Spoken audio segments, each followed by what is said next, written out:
नमस्कार सभी दोस्तों को। दोस्तों आज की मेरी कहानी है तेनालीराम की कहानी और कहानी का शीर्षक है कि कुएं की शादी। जी हाँ दोस्तों, मगर आपसे अनुरोध है कि आप हमारे चैनल पे अगर पहली बार विजिट कर रहे हो तो प्लीज़ हमारे चैनल को लाइक शेयर सब्सक्राइब जरूर करें। जी हाँ दोस्तों, एक बार राजा कृष्णदेव राय और तेनालीराम के बीच किसी बात को लेकर वाद विवाद हो गया। फिर थोड़ी देर के बाद में तेनालीराम वहाँ से उठकर चले गए।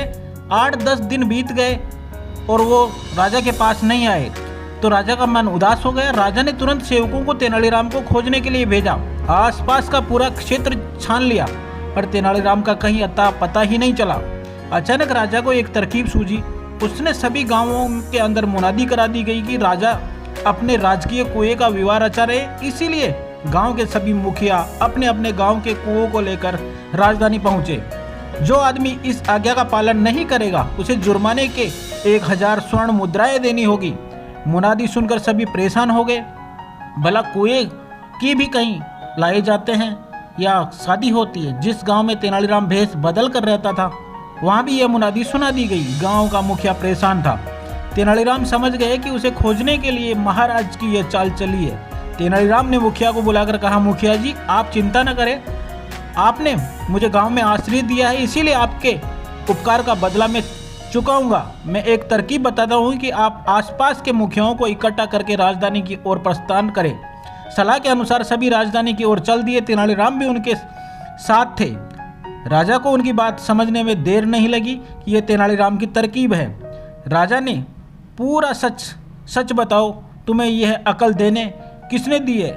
राजन, थोड़े दिन पहले हमारे गांव में एक परदेशी आकर रुका था, उसी ने हमें ये तरकीब बताई है। आगंतुक ने जवाब दिया और सारी बात सुनकर राजा स्वयं रथ पर बैठकर राजधानी से बाहर आ गए और सम्मान तेनालीराम को दरबार में वापस लाए।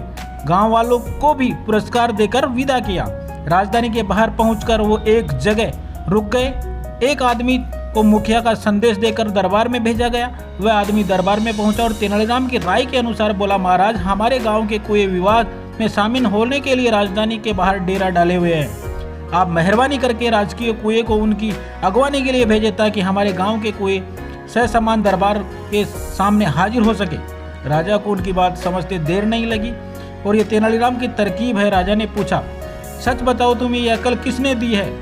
राजन, थोड़े दिन पहले हमारे गांव में एक परदेशी आकर रुका, उसी ने हमें ये तरकीब बताई है। आगंतुक ने जवाब दिया। सारी बात सुनकर राजा रथ पर बैठकर उसे राजधानी के बाहर आए और ससम्मान तेनालीराम को दरबार में वापस ले आए और गांव वालों को भी पुरस्कार देकर विदा किया और ससम्मान उसे अपनी भूल का पछतावा करते हुए उसने अपने राजकार्य के अंदर वापस शामिल कर लिया।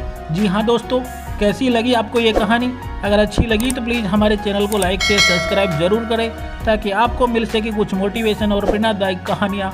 तब तक के लिए जय हिंद।